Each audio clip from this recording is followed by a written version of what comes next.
같이 은혜를 나누겠습니다. 여러분은 혹시 링컨, 미국의 대통령이죠. 미국의 링컨의 얼굴에 대한 이야기를 혹시 들어보셨는지 모르겠습니다. 2월 12일은 아브라함 링컨의 탄생기념일입니다. 네, 혹자는 링컨을 일컬어서 세계의 6인물 중 한 명이라고 하였습니다. 영향력을 끼치는 인물이죠. 미국의 국민들은 자손들에게 링컨의 정신을 가르치는 것이 매우 중요하다 이렇게 말하고 있습니다. 그런데 왜 그러냐 하면 그 얼굴에는 성실과 정직과 인자와 강한 의지가 동시에 새겨져 있다라고 말을 합니다. 뿐만 아니라 그의 얼굴에는 고생과 눈물과 땀자국이 역력하게 배어 있다라고 말을 합니다. 아마 이 링컨처럼 고생을 많이 한 사람도 많지 않을 것입니다. 그는 20살이 될 때까지 손에서 도끼 자루를 놓지 않았다고 합니다. 그가 일했던 직업만 하더라도 뱃사공으로 일했고 동부로 일했고 그리고 노동자로 또 일했고 장사꾼이었을 때도 있었고 또 품팔이도 했습니다. 그리고 또 군인이었을 때도 있습니다. 우체국 직원을 한 적이 있습니다. 그는 또한 측량사를 하기도 했습니다. 변호사를 하기도 했고 주의원을 또 그가 하기도 해요. 변호사 다음에 주의원을 했죠. 그리고 상원의원을 했습니다. 점점 올라가죠. 그리고 그는 대통령에 이르렀습니다. 그런데 거기에 이르기까지 만인지상의 자리에 오르기까지 매우 다양한 일을 해본 사람이라고 할 수가 있습니다. 그렇지만 여기에는 반전이 있습니다. 그가 학교에 다닌 것은 모두 합쳐서 1년도 채 되지 않았다는 것입니다. 그는 독학으로 변호사가 되었고 독학으로 유명한 운동가가 되어서 얼마나 연설을 잘했는지 그래서 사람들의 마음에 그 호소력 짙은 그의 연설로 그는 대통령에 추대받게 되는 것입니다. 이를 보면 그의 생애는 한마디로 땀과 노력의 생애였다고 말할 수가 있습니다. 그리고 우리가 여기서 깊이 알아야 될 것은 그의 모든 것을 뒷받침해 준 것은 그가 물려받은 어머니의 성경책 한 권뿐이었습니다.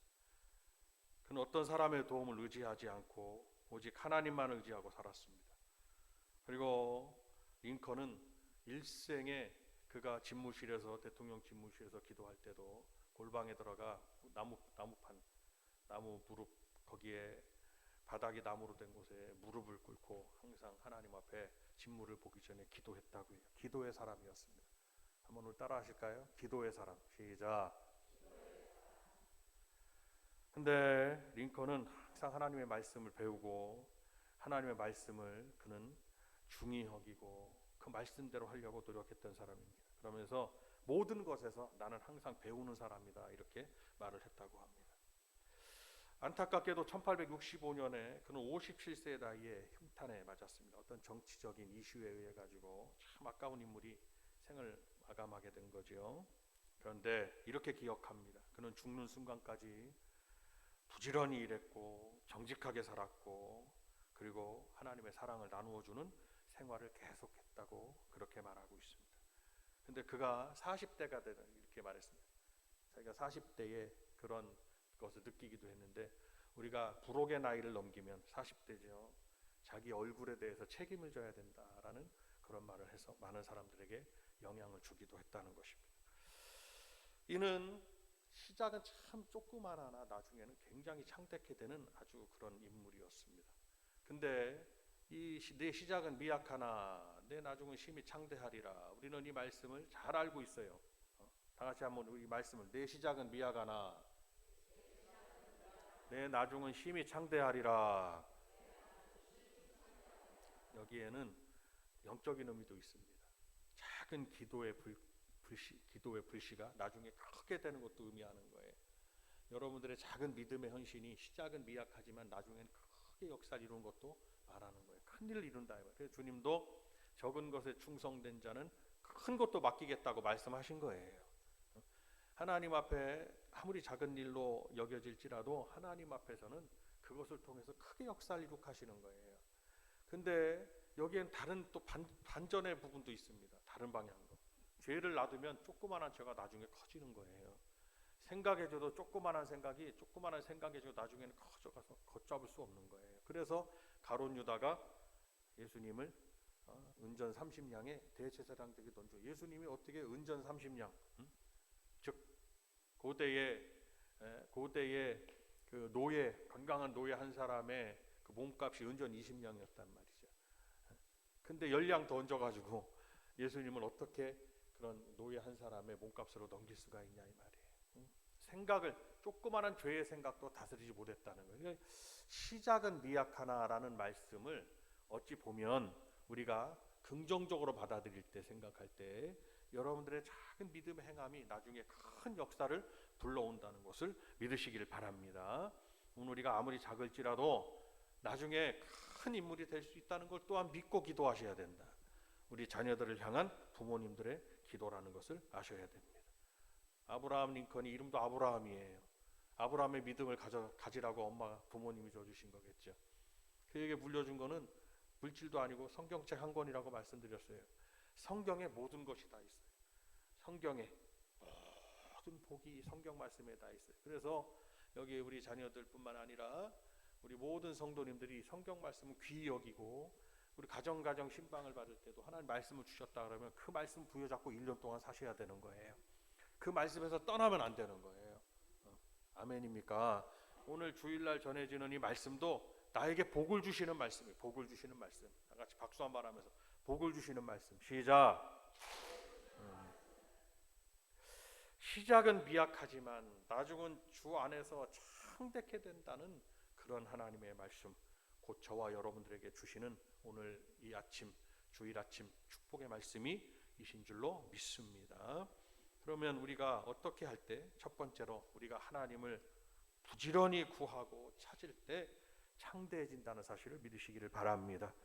욥의 친구 빌닷은 잘 알지 못했지만 그가 또한 욥을 향해서 믿음을, 정금이 들어가서 불 속에 들어가서 불순물이 다 타고 정금같이 나오는 것처럼, 쇠가 불 속에 들어가면 아주 강해지는 것처럼 하나님은 새 친구를 붙여가지고 욥의 믿음을 더 강하게 만든 겁니다. 그럼 만약에 저와 여러분들 주변에 누군가가 나에게 정말 믿음의 말을 해주고, 내가 조금 좀 이렇게 힘든데 할지라도, 욥이 얼마나 힘든 상황입니까? 그런데도 누가 나에게 믿음의 말을 해준다면 그것은 나를 강하게 해주시는 하나님의 역사가 그 사람을 통해서 나에게 해주는 거다라고 믿으셔야 되는 겁니다. 상처를 받거나 마음에 시험이 오거나 그것 때문에 그냥 주저앉거나 하면 참 어리석은 거죠. 내가 강해질 수 있다는, 강해질 수 있어요. 빌닷은 욥에게 창대하려면 하나님을 부지런히 구하라고 이렇게 말했습니다. 창세기에서 여러분 이삭이 있습니다. 이삭은 마침내 왕성해가지고 마침내 거부가 되었다고 기록을 하시고 있습니다. 창세기에.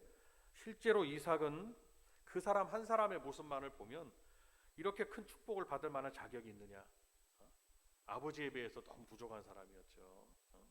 그는 자녀 교육도 그렇게 충실하지 못했던 것을 알 수가 있습니다. 그 아들이 늦지막히 결혼을 해서 아기를 낳는데 쌍둥이를 낳았죠. 근데 그냥 이렇게 저렇게 가정의 자녀 교육도 에서와 야곱이 되죠. 근데 그렇게 충실하지 못했어요. 성격이 나약했습니다. 그래서 거짓말을 하면 안 되는데 또 자기 부인을 또 여동생이랑 거짓말하기도, 아버지랑 똑같이 죄를 짓게 돼요. 거짓말하기도 했습니다. 그러나 그는 아버지 아브라함의 믿음을 이어받았다는 것이 굉장히 중요한 부분입니다. 영적으로 계속 성장했습니다. 부족했지만 성장했어요. 그래서 하나님을 의지하는 믿음의 사람이 되었습니다. 그래서 큰 복을 받게 되었고, 그가 그 해에 농사져서 100배를 거두어서 마침내 거부가 되었다고 성경은 말씀하고 있습니다. 하나님을 찾고 또 찾은 거예요. 그래서 우리 성도들이, 우리가 좀 부족할지라도 항상 하나님만을 의뢰하는 것이 매우 중요하다. 여호와의 얼굴을 구하고, 여호와의 능력을 구하고, 여호와의 도움을 구하고, 여호와의 평안을 구하고. 내가 오늘 기도는 그겁니다. 오늘도 여호와의 평안을 구합니다. 평안케 하옵시고. 오늘도 여호와의 구원을 구합니다. 구원하여 주옵소서. 오늘도 여호와의 형통을 구합니다. 형통케 하여 주옵소서. 오늘도 여호와의 치료하심을 구합니다. 치료하여 주옵소서. 그리고 오늘도 여호와의 복을 구합니다. 잘 되게 하여 주옵소서. 하나님을 구한다는 것은 그겁니다. 하나님의 속성을 구하는 거예요. 하나님은 내가 뭘 모르고 하나님의 전지하심을 구하고, 하나님의 전능하심을 구하고, 하나님의 사랑하심을 구하고, 이렇게 그렇게 구하는 하나님을 부지런히 구하고 하나님을 찾을 때 우리 성도들의 삶이 창대케 된다는 사실을 믿으시길 바랍니다. 우리가 부족합니다. 링컨은 부족했어요. 아무도 알아주지 않고 그를 도와주지 않아서. 그러나 아무도 도와주지 않는 상황에서 하나님은 그를 도와주신 것을 믿으시기를 바랍니다. 사람에게 도움을 요청하지 말고 하나님에게 도움을 요청하는 것이 하나님을 부지런히 구하고 찾는 것입니다. 하나님만을 의뢰하는 것이 하나님을 구하고 찾는 것입니다. 이것이 매우 중요한 것입니다. 그리고 이는 우리의 삶에 큰 복을 불러오는 줄로 믿으시기를 바랍니다. 또 두 번째로 오늘 말씀에서는 전능하신 이에게 늘 간구할 때 창대케 되는 것을 알 수가 있습니다. 한번 따라합니다. 전능하신 하나님. 박수 한번 하면서 시작. 빌닷은 창대하려면 전능하신 하나님께 비르라고 그랬어요. 비르라는 게 뭡니까? 비르라는 거예요. 하나님 비르라는 거예요. 두 손을 모으고 하나님 앞에 비르라는 겁니다. 그것은 나를 불쌍히 여겨주시고 긍휼히 여겨주시고 나는 아무것도 할 수 없으나 우리 하나님은 전능하시기 때문에 전능, 온전전, 완전하신 하나님, 온전하신 하나님, 능력이 부족함이 없어. 하나님은 모든 걸 할 수 있는 하나님이다. 전능하신 하나님께 빌라고 말하고 있습니다. 역대기 기자는 히스기야 왕이 성전에서 수종드는 일에 율법에나 계명에나 그 하나님을 구하고 일심으로 행하여 모든 일에 형통했다고 기록하고 있습니다. 히스기야 왕의 믿음이었습니다. 그는 결국엔 하나님의 큰 역사를 체험하고 아수르 군대가 쳐들어왔을 때 아수르 군대가 군사 18만 5천 명을 데리고 18만 5천 명을 데리고 유대를 공격했을 때 하나님을 구했습니다. 하나님 살려달라고 했습니다. 평상시에 하나님, 내가 하나님을 어떻게 믿었는지를 좀 생각해달라고 했습니다. 그럴 때 하나님은 그를 외면하지 않으셨어요. 결국 하나님을 구할 때 하나님은 우리를 외면하지 않는 신앙인이 되셔야 되는 것입니다. 그래서 하나님은 당신이 다른 나라의 군대를 보내가지고 해결하신 것이 아니라 하나님의 군대를 직접 보냈습니다. 그래서 천사 하나를 보내가지고 아수르 군대를 그날 저녁에 다 멸하시는 하나님의 역사를 일으켜 주셨습니다. 이는 히스기야 왕의 믿음에서 비롯된 하나님의 역사였습니다. 그는 일심으로 하나님 앞에 구했다고 그랬습니다. 변함이 없었다는 것입니다. 다른 분이 나를 도와주지 않는다고 실망하지 않는다는 거예요. 우리의 정말 위험한 부분은 뭐냐? 하나님이 나를 도와주시지 않는 거예요.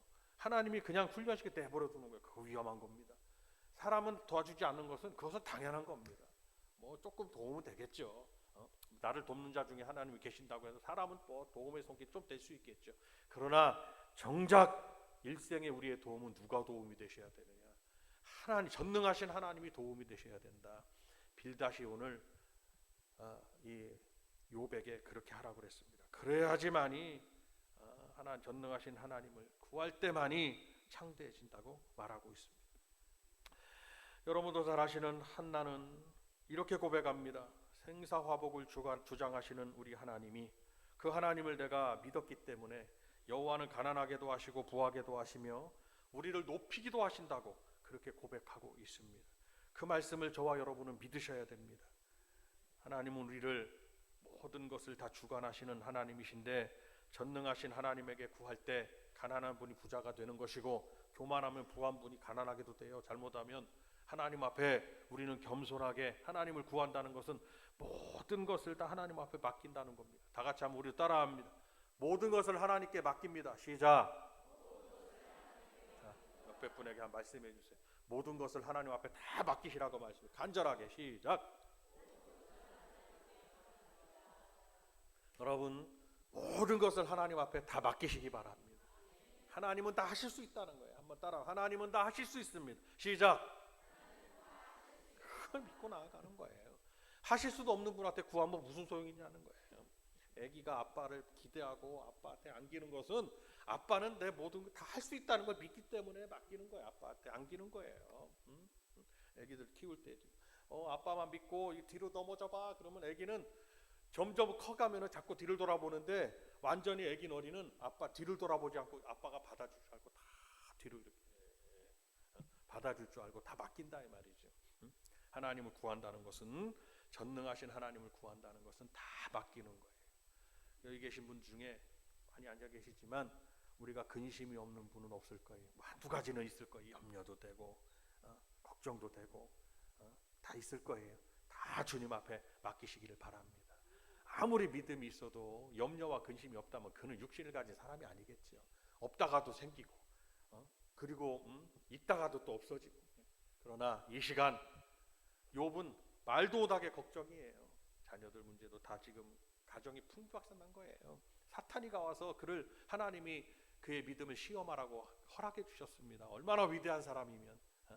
그런 분들도 또 계시더라고요. 성도님들 가운데 그 믿음이 하나님 앞에 저울로 달아 보여질 때가 있더라고요. 반드시. 그래서 성경은 시험을 두 가지로 말하는데 성경을 템테이션이라고 말하고 어떤 성경 어떤 해석에는 어떤 시험은 어떤 성경은 어떤 또 시험은 테스트라고 말합니다. 그래서 두 가지로 우리가 생각할 수 있습니다. 하나님이 우리를 믿음을 테스트하시는 것은 아브라함과 같이 테스트하시는 것은 반드시 통과하는 여러분들이 되시길 바랍니다. 그걸 통과해야 그리고 전능하신 하나님, 그 하나님이 나에게 역사하시는. 사탄의 시험은 템테이션이라고 해서 성도들을 말라 죽이는 거예요. 하나님으로부터 떨어뜨리는, 주님으로부터 떨어뜨리고, 교회로부터 떨어뜨리고, 병을 줘서 떨어뜨리고, 물질의 어려움을 줘서 떨어뜨리고, 가정의 풍비박산을 일으켜 떨어뜨리고. 사탄이가 그렇게 시험을 하잖아요. 그 시험이 오면 그것은 저울로 달아보는 게 아니에요. 어떻게 보면 사탄의 시험은 반드시 이기셔야 되는 거예요. 그래서 이 사단 마귀를 뭐라고 그랬느냐? 시험하는 자라고 했습니다. 시험하는 자. 우리 사랑하는 복된 교회 성도 여러분, 저와 여러분은 하나님의 시험은 통과해서 좋은 점수를 받으시길 바라고, 사탄이가 시험을 한다 그러면 전지전능하신 하나님께, 전능하신 하나님께 구해서 주 예수의 이름으로 그 사탄의 시험을 이기는 여러분들이 되시기를 바랍니다. 여러분, 우리 하나님께 간구하시길 바랍니다. 하나님은 우리 눈에 보이시지 않지만 실존하시는, 영으로 실존하신 하나님이시고, 교회도 함께 하시고 가정에도 함께 하시고, 여러분들이 어디 하늘에서도 함께 하시고 바다에서도 함께 하시고 땅에서도 함께 하시고 어디를 가시든 가정에서도 함께 하시고 우리 하나님은 함께 하신다. 이 살아계신 하나님께 간구하고 하나님 앞에 전능하신 하나님이시기 때문에 구할 때 우리는 창대해진다는 겁니다. 뭐라고 구해야 되겠습니까? 살려달라고 구해야 되고, 도와달라고 구해야 되고, 형통케 해달라고 구해야 되고, 길이 막막하면 길을 열어달라고 구해야 되며, 뭔가 아프면 고쳐달라고 기도하셔야 돼요. 하나님 나를 고쳐 주옵소서. 두 번째로 한번 따라해보세요. 하나님 나를 고쳐 주옵소서. 생각도 고쳐야 되고, 잘못됐으면 생각도 고치셔야 됩니다. 그 생각 때문에 육신의 병이 찾아옵니다. 잘못된 길로, 방향이 잘못된 길로 가는 거예요. 그러면 여기 지금 여기 광주로 와야 되는 기차가 어디로 가냐면 잘못되면 부산으로 간다 이 말이에요. 저쪽 부산. 6.25 사변 때 여기서 막 와서 피난민들이 막 와가지고 막 부산으로 가면 거기는 인민군에게 함락되지 않았다고 그래서 소문을 듣고 막 여기서부터 갔어요. 막 갔어. 막 가다 여기가 부산이다 하고 다 모였더니 거기가 어디라고 그래요? 삼천포라고 그래요. 삼천포. 그래서 이런 말이 생겼어요. 가다 삼천포라고. 아무리 갔는데도 가다가서 여기가 부산인 줄 알았더니 삼천포라는 게, 잘못하면 부산까지 가야 되는데 삼천포로 가게 되는, 잘못하면 생각이 잘못되면 생각을 고쳐달라고 해야 되고, 구원해달라고 막. 여러분 가정에 불신자 자녀들 뭐 믿음 생활 잘못하고 아니면 믿음을 갖추지 못하고 구원받지 못하면 구원해달라고, 그의 이름을 막 하루에 100번도 부르면서 구원해달라고, 주님이 찾아가달라고 기도하셔야 된다 이 말씀. 영혼 구원받는 것이 제일 중요한 것이다.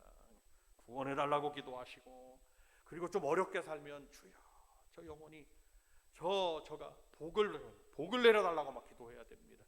나의 삶에도 복을 주시고 그에게도 막 복을 달라고 간절히 구하는 우리 성도님들이 되시기를 바랍니다. 왜 그러느냐? 하나님은 전능하시기 때문이에요. 그렇기 때문에 구하라는 거예요. 마지막으로 우리가 청결하고 정직한 삶을 살 때 하나님은 창대케 해주시는 은혜를 베풀어 주신다고 했습니다. 오늘 빌닷은 창대하려면 청결하고 정직해라 그랬습니다. 그것은 뭘 말합니까? 하나님의 사람들은 음주나 무슨 가무나 세상에 그런 호화로 연락하는 것, 그거 하나님이 금하고 있습니다. 그리고 거기 가서 다른 친구들과 세상 친구들과 어울리고 그것은 마치 소돔과 고모라 성에 내가 들어가 있는 거예요. 믿음을 지키기가 참 어려운 거예요. 그래서 하나님은 아브라함을 어떻게 했습니까?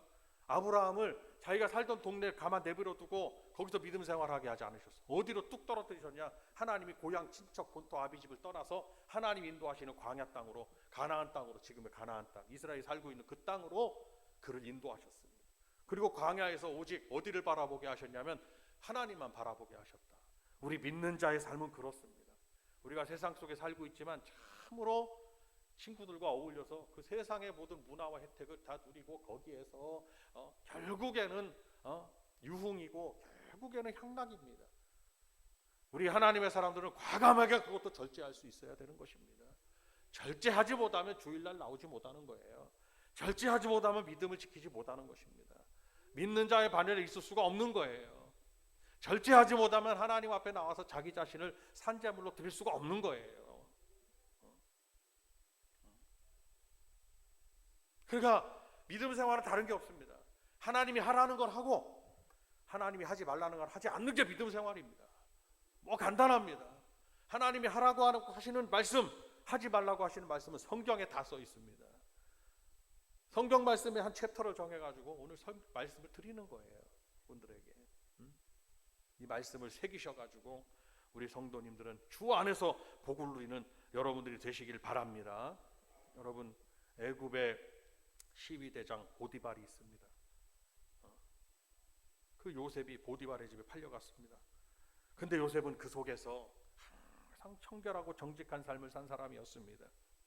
이는 자기 주인의 눈에도 하나님이 함께 하심과 형통케 하심이 보였을 정도예요.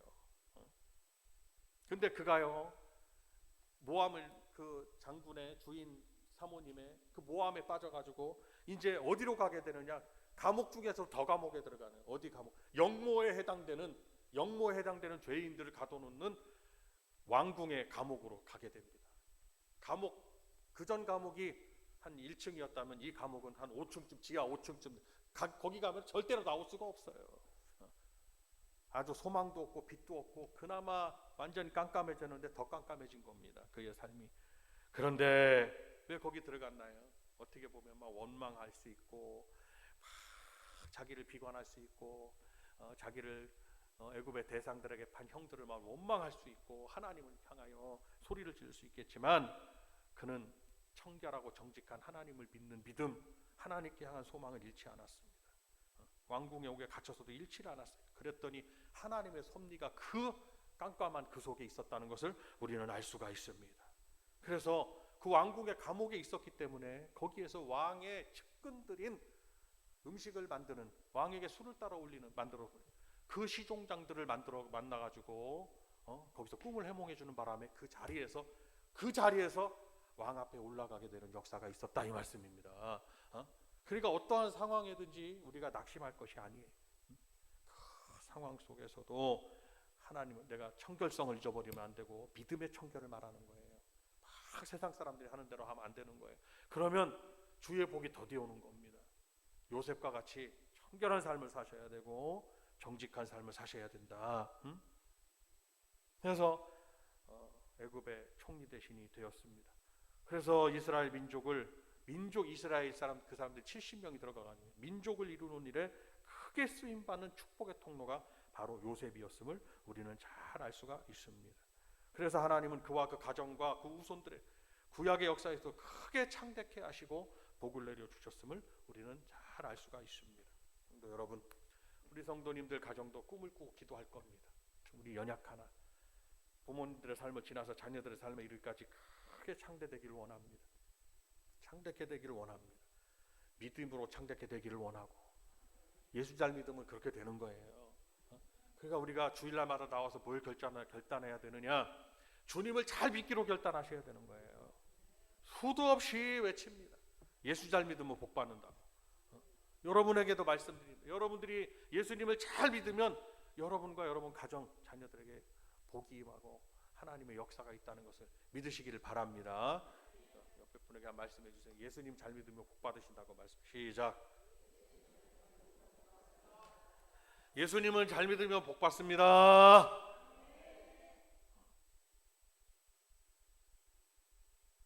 어려움 어려움 속에서도 하나님을 부지런히 구하십시오. 전능하신 하나님께 하나님을 찾고 구하고 기도하십시오. 그리고 말씀이 우리에게 주시는 청결하고 그리고 믿음의 정직한 삶을 사시기를 바랍니다. 하나님은 다 보고 계시는 것입니다. 그러면 하나님께서 이런 분들에게 창대케되는 복을 주셨으니까 이러한 축복의 원리는 오늘날 이 말씀을 듣는 우리 성도들에게도 저와 여러분들이 계속되고 있음을 깨닫고 믿으시기를 바랍니다. 그래서 저는 기도합니다. 우리 성도님들 모두가 이렇게 미약하나, 지금은 미약하나, 지금 이제 과정이니까 나중은 힘이 창대케 되는 역사가 믿음으로 창대케 되고 가정이 막 지경이 넓어지고 모든 일이 형통케 되고 창대케 되는 역사가 우리 한 분 한 분 가정 삶 속에 있으시기를 주님의 이름으로 축원드립니다.